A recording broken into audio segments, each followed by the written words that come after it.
Yay, dernière question. Youpi! Nous sommes arrivés à la fin. Waouh, c'était pas facile.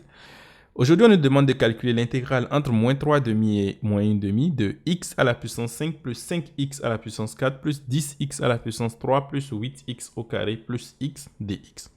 Bien sûr, je n'ai pas d'astuce particulière ici qui va me permettre d'aller rapidement, mais j'ai quand même quelques petites méthodes de calcul qui nous permettent de réduire le nombre de calculs à faire ici. Parce qu'il faut remarquer que cette question est une question qui est vraiment calculatoire. Donc d'abord, le moins 3 demi et le 1 demi qui sont là, ça va demander que si jamais je devais intégrer, ce qui est facile en fait, d'intégrer chacun des éléments ici. Mais si jamais je devrais le faire, j'aurai beaucoup de calculs avec 1 divisé par 2, 1 divisé par 2 à faire. C'est énorme. Donc on va essayer quand même de réduire des choses. Ce qu'on peut remarquer d'abord en premier, c'est quoi? C'est que ceci ressemble beaucoup au début du développement en fait d'un polynôme de degré 5. Donc, si j'avais par exemple x plus 1 à la puissance 5, je vais bien évidemment le développer en disant que ça va faire quoi? Ça va me donner donc x à la 5 plus 5x à la 4 plus 10x à la 3 plus 10x au carré plus 5x plus 1. Bien sûr, ceci est facilement remarquable parce que si tu connais le triangle de Pascal, alors tu connais forcément comment il faut résoudre cela. Maintenant, qu'est-ce que ceci me permet de faire? Ça me permet donc de réécrire que ce début-là peut être écrit comme ceci moins ceci. Donc, je vais simplement le remplacer ici. J'aurai donc x à la 5 plus 5x à la 4 plus 10x à la 3 plus 8x au carré plus x. Je vais dire que c'est égal à x plus 1 à la 5, bien sûr à la puissance 5, moins 10x au carré moins 5x moins 1, et ensuite plus 8x au carré plus x. C'est-à-dire x plus 1 à la puissance 5. Et ensuite, j'ai quoi? J'ai le fait que, en simplifiant, j'aurai moins 2x au carré, moins 4x et moins 1. Et qu'est-ce qu'on peut remarquer encore ici? On peut remarquer aussi que ceci ressemble beaucoup au début du développement de x plus 1 à la puissance 2 aussi, lorsque je factorise moins 2. Donc, je peux dire que c'est égal à x plus 1 à la puissance 5 moins 2 fois quoi? X au carré plus 2x plus 1. Mais étant donné que j'ai augmenté un plus 1 ici, c'est comme si j'avais un moins 2 que j'avais augmenté. Donc, avec ce moins 1, il faudra faire un plus 1 pour simplifier. Donc, finalement, j'ai x plus 1 à la puissance 5 moins 2 fois x plus 1 à la puissance 2 plus 1. Mon intégrale devient plus simple. Plus simple dans quel sens? Parce que c'était une intégrale entre moins 3 demi et moins 1 demi.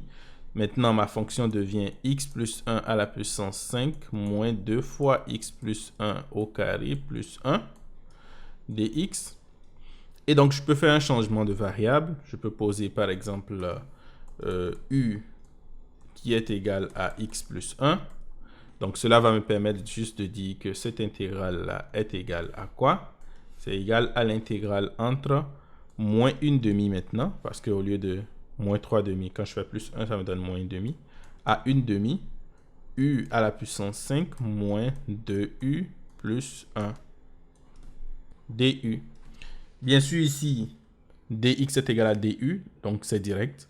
Ensuite, ici, on peut simplifier encore beaucoup parce que je sais que mon intervalle est un intervalle qui est symétrique. Donc, pour toute fonction impaire, ça va me donner 0. Ah, ici, on a un carré, pardon. Et pour toute fonction paire, ça va donner l'intégrale entre 0 jusqu'à pi sur 2 fois 2. En d'autres termes, c'est que la partie x à la puissance 5 ici, qui est impair, va disparaître. Ce qui fera que mon intégrale deviendra juste l'intégrale entre moins 1 demi et 1 demi de moins 2u au carré plus 1 du. Et ensuite, étant donné que cette partie est une fonction qui est paire, donc je peux réécrire cela comme 2 fois l'intégrale entre 0 et 1 demi de moins 2u au carré plus 1 du. Et ceci, je peux juste dire que ça fait quoi? Ça fait moins 2 tiers de u à la puissance 3 plus u que je dois prendre entre 0 et 1/2, ce qui réduit vraiment beaucoup mon calcul parce que là, je n'ai plus de 2/2, de 3/2 à travailler avec. J'ai juste une seule fois 1/2. Donc, j'aurai donc moins 2 tiers. Ah, il y a toujours le fois 2. Je vais le mettre à la fin. Plutôt 2 fois moins 2 tiers de 1/2 à la puissance 3 plus 1/2. Bien sûr, en 0, ça va donner 0. Et donc, j'aurai quoi?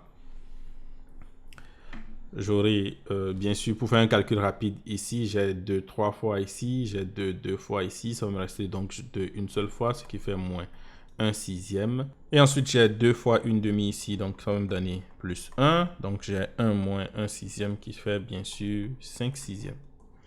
Ouh! Nous sommes arrivés à la fin. Nous sommes arrivés à la fin. Alors, que pensez-vous de cette Integration B? Et pensez-vous qu'on devrait aller un peu plus loin, commencer par exemple la session régulière, ou on peut s'arrêter là pour le moment? Donc, ça fait longtemps aussi qu'on n'a pas fait d'autres types d'exercices, c'était que des intégrales juste là. Donc, dites-moi ce que vous pensez en commentaire, et sur ce, ciao!